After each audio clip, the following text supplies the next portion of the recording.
Olá! O Câmera Nova de hoje vai falar sobre uma doença rara e desconhecida, inclusive por profissionais da área da saúde, é a mucopolissacaridose. Dividida em 7 tipos e com tratamento apenas para 3, essa doença é hereditária e atinge uma variação entre 80 e 1 milhão de crianças nascidas. Ainda não há dados disponíveis sobre a sua incidência no Brasil. Acompanhe!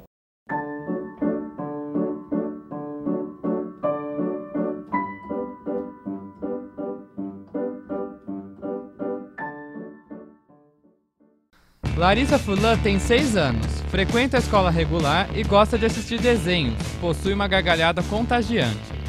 Eduardo Próspero, o Dudu, tem 21 anos, aluno de Direito, joga dama e vai ao shopping. Viaja com os amigos e gosta muito de estar conectado às redes sociais. Dudu e Larissa são portadores de mucopolissacaridose. Hoje recebem tratamento e levam uma vida muito parecida à de uma pessoa normal.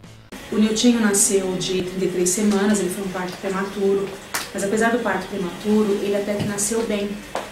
Mas depois de algumas horas de vida, ele começou a apresentar cianose e apneia, teve que ser transferido para o hospital de Ribeirão Preto. E lá ele transcorreu normalmente, veio para casa, mas assim, nós percebíamos, eu principalmente, que ele tinha alguma coisa de diferente. A saúde dele não era a saúde de um bebê normal, onde começou uma investigação de diagnóstico. Mas ali ele já me avisou que não era para eu engravidar mais, porque provavelmente era mucopolissacaridose. Nessa ocasião já estava grávida do Dudu, que a diferença deles é de 1 ano e 3 meses. Aí passados 2 anos, ainda estava em investigação de tipo de mucopolissacaridose do Niltinho, eu fui para uma consulta, levei o Niltinho e como os dois eram muito juntinhos, eu tinha que levar os dois, sempre levava os dois. O Dudu me acompanhou e quando eu entrei na sala da geneticista com os dois, ela me falou que os dois tinham, não era só um. A falta de conhecimento de especialistas fez com que Cristiana descobrisse que sua filha era portadora só quando ela tinha 2 anos. Um dia eu estava na missa com a Larissa, assim por coincidência, na saída, uma moça me procurou e veio me perguntar se a Larissa tinha algum problema ou não. Eu falei que até então não sabia de nada. Aí ela me disse que tinha um sobrinho, que ela olhando para a Larissa tinha as mesmas características que o sobrinho, tal, que se eu não soubesse que a Larissa tinha, que ela podia de repente estar me ajudando, que ela sabia onde tinha médicos especialistas que sabiam trabalhar com esse problema. As mucopolissacaridoses são doenças genéticas causadas pela mutação, quer dizer, uma transformação de um gene. As mucopolissacaridoses, elas são devidas à não produção de enzimas que normalmente digerem os mucopolissacáridos. Porque há depósito nos órgãos, né? E isso leva à doença, porque são substâncias tóxicas que alteram a função de vários órgãos, né? E que são chamados mucopolissacáridos. O diagnóstico é feito determinando a enzima, né? A gente chama atividade da enzima geralmente em leucócitos que são colhidos do sangue do paciente, né? Num papel de filtro. Então é determinada a atividade da enzima. Se ela estiver baixa, né, então indica que a doença está presente. As mucopolissacaridoses se apresentam de 7 formas diferentes, mas suas características gerais são muito parecidas. São elas o nanismo, a macrocefalia, o aumento da cabeça, lábios e línguas que engrossam, mãos e pés em forma de garra, problemas respiratórios e o aumento do baço e do fígado. O tipo 1 tem uma herança de 25% de risco. O tipo 2 é chamado herança ligada ao sexo, ele ocorre só em meninos, portanto, né? A menina, irmã desse, pode ter um filho com doença, mas só meninos, né, é que têm a doença. Essas duas doenças têm comprometimento neurológico mais ou menos grave, né? A intensidade da doença varia muito, desde um quadro muito grave até um quadro mais leve. É chamado a forma atenuada. O tipo 6, ele não compromete o cérebro. Tem o tipo 3, que é chamada doença de Sanfilippo, que é principalmente a deficiência mental, né? O retardo mental. Tem o tipo 4, que é a doença de Morca, que é uma alteração principalmente dos ossos, dos ossos da coluna vertebral. Então há um achatamento da coluna vertebral e a pessoa fica mais baixinha, né? Essa é a principal manifestação. Para o tipo 4A já está se desenvolvendo o tratamento também, que talvez daqui a algum tempo já tenha. Diante de todas as complicações causadas pela mucopolissacaridose, a maioria dos pacientes que cumprem um tratamento contínuo levam uma vida praticamente normal. Mesmo não havendo cura, existem tratamentos que podem auxiliar o portador a minimizar os sintomas causados pela doença e proporcionar ao paciente uma melhor qualidade de vida.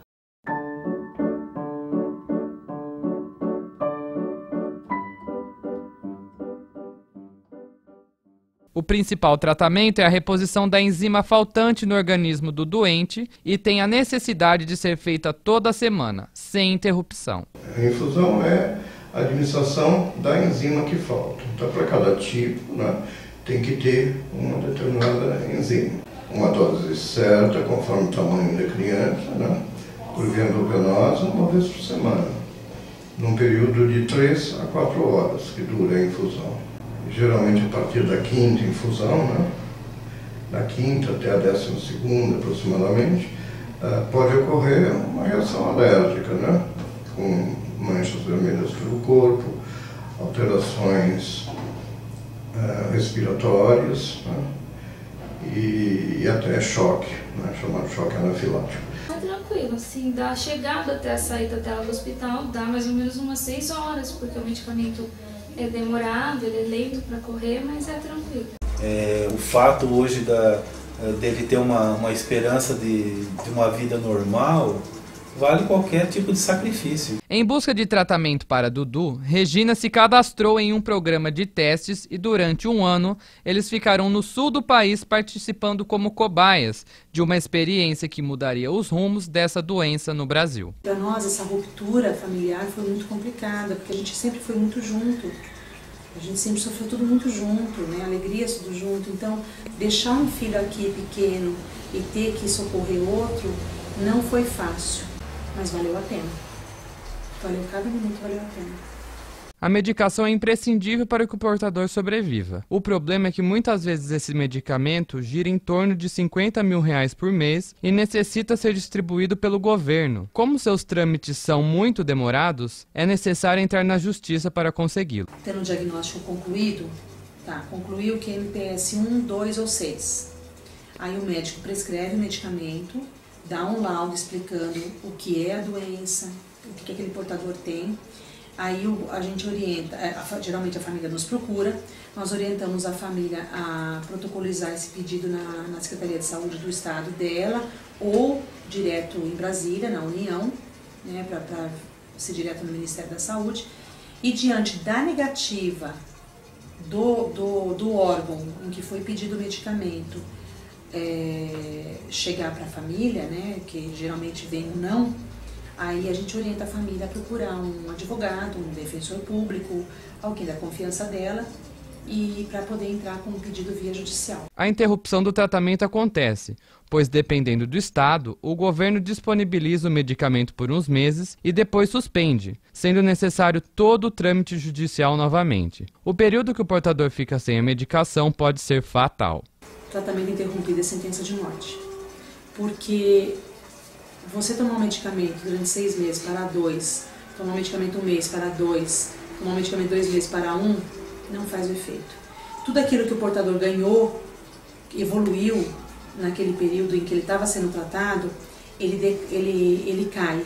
Além da genética, para que o portador tenha uma qualidade de vida e se desenvolva da melhor forma, é preciso um tratamento multidisciplinar com fisioterapeuta, fonoaudiólogo, terapeuta ocupacional, psicólogo, oftalmologista e cardiologista.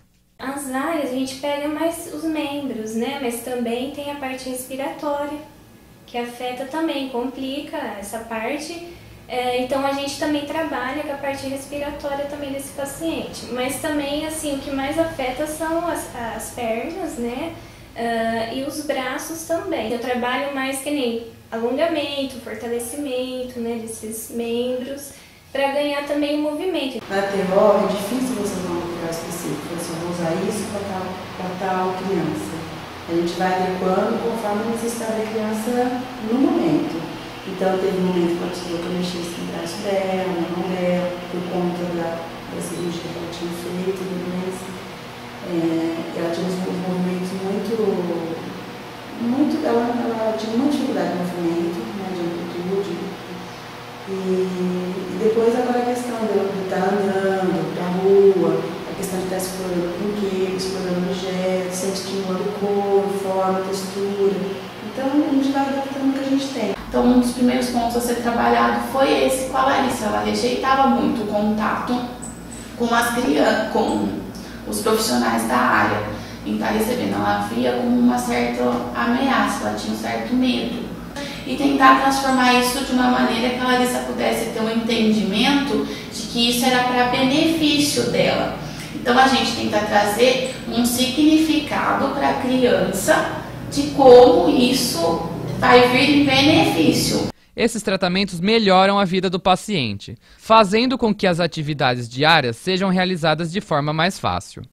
Com o medicamento, ele voltou a escutar, a visão dele não piorou, ele não tem glaucoma, ele não tem, a pressão ocular dele é normal, ele não tem hidrocefalia, a parte cardiorrespiratória dele hoje é normal, ele não tem problema mais com a parte respiratória, ele usa CPAP, mas já não é mais com tanto compromisso como ele tinha. Ele anda bem, hoje ele tem uma vida ativa, ele vai para a faculdade, ele vai para o shopping, ele vai para a casa dos amigos. Aquilo que pode ser melhorado, que é principalmente o tamanho do fígado, do baço, as alterações respiratórias, né? Isso são as principais coisas que podem ser melhoradas. Também o crescimento da criança, né? E isso, se for interrompido, né, naturalmente vai prejudicar esse resultado.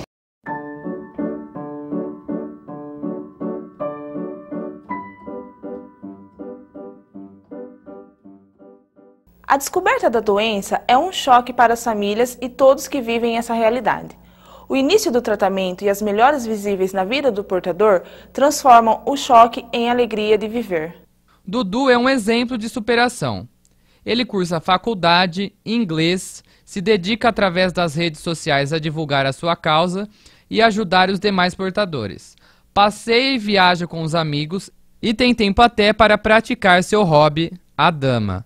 Eu gosto de ouvir música, gosto muito de jogos como entretenimento, jogos de estratégia, jogo de RPG, gosto de acompanhar seriado, assistir filme, enfim, esse tipo de coisa. Com Larissa não é diferente. Ela frequenta a escola regular, brinca com os amigos e passeia com os pais. Como todo mundo acho que percebe, assim, ela gosta muito de dar risada, ela é muito alegre, gosta de brincar. Tudo isso pra mim, assim, ver ela bem, ela feliz, só me dá cada vez mais força pra ir pra frente, pra continuar essa caminhada. Para ajudar na luta para que a doença seja conhecida, Dudu montou um blog e um Twitter onde posta diversas notícias. Para isso, ele necessita da ajuda de sua tia Roseli. O blog foi um presente que eu ganhei, que essa pessoa confia muito em mim, ela falou que teve essa ideia de eu ajudar a divulgar a MPS e até usar a minha imagem. E aí eu topei na hora, aí eu comecei a fazer esse trabalho de divulgação do blog, depois a minha tia começou a me ajudar. Aí eu pensei, tinha o Twitter do blog, mas eu não conseguia mexer tanto. Aí eu criei um Twitter próprio e comecei esse trabalho de divulgação, de levar informação para as pessoas. A minha tia me ajuda, minha mãe, eu vou ditando, elas me ajudam a escrever o post, colocar no ar, colocar no Twitter. Eu leio tudo que ele recebe, todos os tweets dele, leio para ele e ele já vai respondendo, ele dita tudo para mim. Todo mundo me pergunta como que é é você que escreve, Dudu, eu só escrevo. Eu só sou um instrumento ali. Superar a diferença não é fácil e Dudu passou por muitos preconceitos. As pessoas sempre reparavam, muitos riam da situação, outros apontavam que eu era diferente. E assim, no começo foi difícil, mas depois eu fui aprendendo que você tem que aceitar a si mesmo, senão não tem como você exigir que as outras pessoas também te aceitam.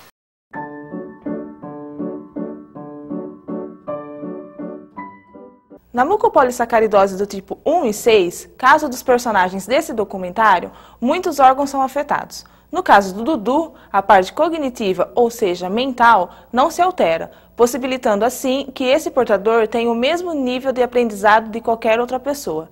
Para Larissa, alguns materiais escolares são adaptados.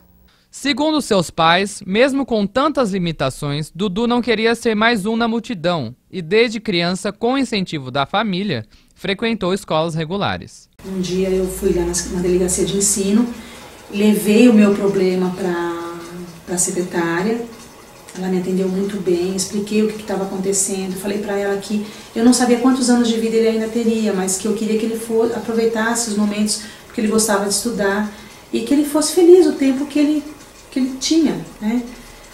Aí no dia seguinte ela me ligou, ela falou, olha, conseguiu uma vaga para ele, você pode ir lá que a matrícula dele, estão esperando para a matrícula dele. Mesmo diante da possibilidade da rejeição, a família de Larissa também a matriculou numa escola regular de educação infantil.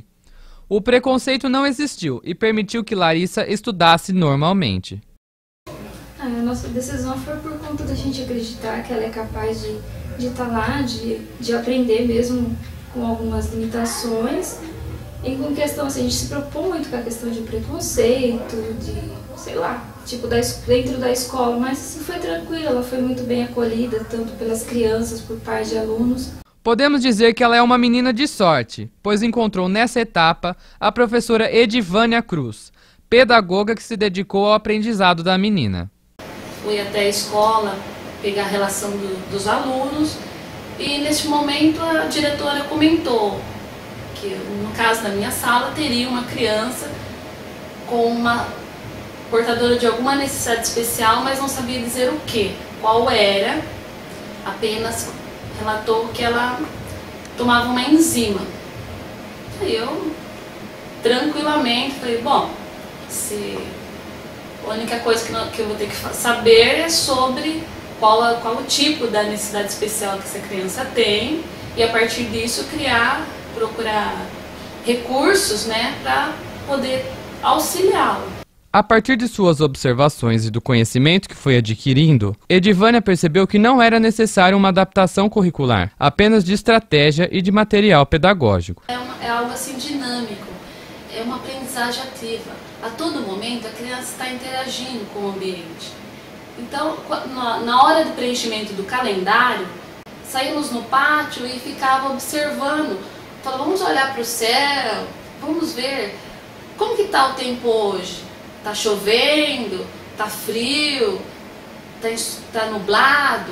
E era uma forma dela perceber que houve uma mudança de ambiente. Hoje, Edivânia cursa uma especialização em atendimento educacional especializado na Unesp Marília e acredita que nessa experiência não foi só a Larissa que adquiriu o aprendizado. O sucesso da Larissa, o desenvolvimento pessoal dela, só foi possível porque todos nós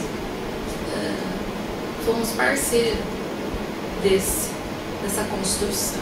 Para ajudar ainda mais a filha, Cristiana agora cursa pedagogia. Por conta da Larissa, pois assim, eu acho que ela precisa de um apoio todo nessa parte da educação, e acho que ela tendo assim, um grande apoio dentro de casa vai ser muito bom para ela. E é no apoio da família que os portadores encontram todos os respaldos para continuar lutando e escrevendo as suas histórias. Um dos sonhos de Dudu era cursar uma faculdade. Prestou o vestibular, passou e hoje está no 6º semestre de Direito.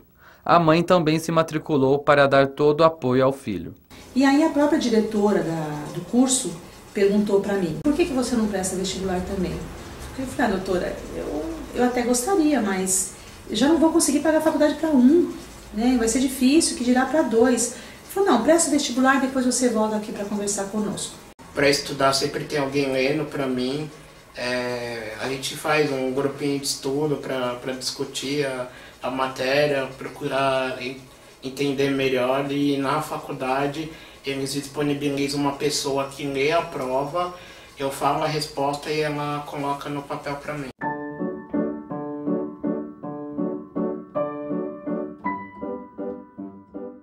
Fundada em 2009, a Associação Paulista dos Familiares e Amigos de Portadores de Mucopolissacaridose do Estado de São Paulo, a APMPS, tem hoje 175 membros portadores da doença só no estado. A associação tem como objetivo se tornar referência nacional e internacional como organização voltada para a síndrome. A associação foi criada por um pai de Campinas, que descobriu que o filho tinha mucopolissacaridose. Era do tipo 1, ele é um menino do tipo 1, e que ele teria que fazer alguma coisa até antes do menino completar 2 anos, porque no geral, mucopolissacaridose, quando completa 2 anos, dependendo do tipo, a criança evolui. Então ele começou a ficar muito apavorado. Aí ele criou a associação no intuito de trazer benefício para o filho dele, consequentemente para aqueles que também tivessem o mesmo problema. Nós conhecemos essa família uns 2 meses depois que a associação tinha sido formada, e já ingressamos nela, trabalhando, mesmo que nosso nome não estivesse lá na diretoria, mas nós sempre ficamos juntos, trabalhando junto com eles naquilo que a associação podia fazer, que nem era tanto, porque não tinha informação, não tinha tratamento, não tinha nada. E hoje a gente é procurado até por países da América Latina ou da língua portuguesa, né, para poder dar informação e tentar algum benefício. Cristiana faz parte da associação há 4 anos e acredita que sem o auxílio do órgão, a luta para vencer a doença seria muito difícil. Eles buscam da associação assim, esse apoio, porque lá eles podem buscar tudo, em questão de conhecimento, do que a criança precisa, onde buscar um tratamento. Como um dos objetivos da APMPS é despertar a sociedade para o problema e conscientizar o que é a mucopolissacaridose, a associação mantém um site oficial e perfis em redes sociais. Tudo para divulgar a mucopolissacaridose e outras doenças genéticas. Roseli Cisotti, assessora de imprensa, é quem mantém esses perfis. Nosso primeiro objetivo é divulgar a doença, pelo menos sair de casa divulgando a doença, e de repente o Twitter tem gente da Inglaterra, da Venezuela, da Turquia, de todos os lugares falando com a gente, querendo saber mais sobre o assunto. A campanha surgiu também, como todas as coisas, surgiu do nada. A gente estava no Twitter e uma frase que o Dudu sempre usava era essa: eu só estou fazendo isso porque eu quero viver, eu quero ajudar os outros a viverem também. Então a gente começou a usar a hashtag, né? O joguinho da velha, eu quero viver. E foi indo, a gente começou a divulgar que a nossa campanha no Twitter, o calendário, tudo era para a campanha Eu Quero Viver. Foi assim que nasceu. E o calendário foi uma ideia tão assim, do nada, vamos fazer um calendário junto com famosos, porque assim várias pessoas vão querer ver os famosos e vão descobrir a doença, vão ver você, vão querer saber quem é, e assim a gente consegue divulgar para muito mais pessoas. Vamos, mas a gente nem imaginava que ia ter essa proporção toda. E aí a campanha Eu Quero Viver acabou sendo calendário, as palestras nas universidades, algumas TVs entraram em contato também, jornais, e quiseram fazer entrevistas sobre Eu Quero Viver. E foi crescendo até que os artistas se mobilizaram, começaram a falar sobre isso, começaram a usar a hashtag, e agora virou um instituto, porque a Bianca Rinaldi tomou muito carinho pelo Dudu, pela causa, conheceu mais a fundo, e agora ela também faz parte do Instituto Eu Quero Viver. Neste ano, a associação também lançou o calendário 2011, com o intuito de arrecadar fundos. Olha, o Dudu sempre mandou tweets para todo mundo, né? Sempre falou, conversando com todo mundo, o blog dele também fala com todo mundo. E foi assim que eu conheci a mucopolissacaridose. E desde então eu tô ajudando e tentando ajudar e conseguindo mais pessoas para ajudarem, para abraçarem essa causa também, porque é muito importante, quanto mais melhor. O meu apelo é para a gente olhar para o lado sempre, solidariedade, Eu acho que é a palavra mais importante que a gente tem que ter na nossa vida. Eu acho que no minuto que você acorda, é olhar para o lado, para a pessoa que está abrindo a porta para você, para a pessoa que está limpando o chão do shopping, para a pessoa que tem um problema, sabe? Eu acho que a gente tem que olhar para o lado. A gente não pode vir ao mundo simplesmente para passear e curtir, usufruir da natureza. Então vamos ajudar, que seja divulgando. Se você tem um Twitter, divulga no seu Twitter, fala da doença, passa o link do Eduardo Menga, do site Eu Quero Viver, do Próximo, da Bianca, meu, da Lelê. Um monte de gente abraçou essa causa. Quando eu ouvi falar a primeira vez, eu também achei um nome esquisitíssimo, nunca tinha ouvido falar. E aí eu vi uma reportagem na televisão sobre o Dudu, a história de vida dele. Imagina, ele faz faculdade, faz tantas coisas maravilhosas que tanta gente que não tem a doença não faz, que eu fiquei absolutamente encantada e quis saber mais sobre a história dele. Enfim, tentei entrar em contato e tal, não consegui. Um tempo depois, acho que alguns meses ou talvez um ano depois, eu fui chamada para fazer o comercial e ser mãe de uma criança com mucopolisacaridose nessa publicidade. A atriz Bianca Rinaldi conheceu pelo Twitter a história do Dudu e se solidarizou com a causa. Bom, eu resolvi abraçar a causa pelo Twitter. O que eu puder fazer no Twitter a gente está fazendo. E agora nós vamos abrir uma ONG, que se chama Eu Quero Viver, onde nós vamos trabalhar muito para conseguir arrecadação para pesquisa sobre essa doença, porque a MPS ela tem vários níveis. Então, precisa desenvolver mais remédios, desenvolver remédios para números, né, que é MPS 1, 2, 3, 4, 5, então algumas dessas ainda não tem medicação. E a gente quer conseguir, sim, bastante patrocínio para poder fazer essa pesquisa dentro do Brasil. Eduardo Menga, marido de Bianca, também abraçou a causa e ajudou a criar o Instituto Eu Quero Viver. Quando pensamos em relação ao problema, que esse problema talvez fique resolvido, a Bianca teve a ideia do Instituto, né? ONG, Instituto, é a mesma coisa. Disse, bom, vamos fazer um Instituto para a gente ajudar essas famílias que precisam vir de outros estados para se tratar ou no Rio ou em São Paulo e não tem condições para isso. Então daí surgiu a ideia do Instituto, mas a ideia partiu dela. O que eu estou fazendo é formatando isso tudo, colocando as pessoas, montando a diretoria, divulgando, enfim, dando forma ao Instituto.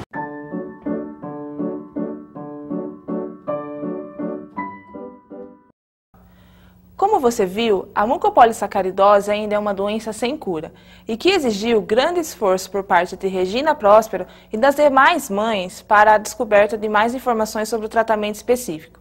A doença, apesar de rara e genética, na maioria das vezes não apresenta problemas com antecedentes familiares e pode acabar sendo descoberta tarde demais. A conscientização ela vem até para alertar que pode acontecer com qualquer pessoa. E o fato de você já saber que existe determinada doença pode até ajudar você no futuro próximo, porque pode acontecer com qualquer um.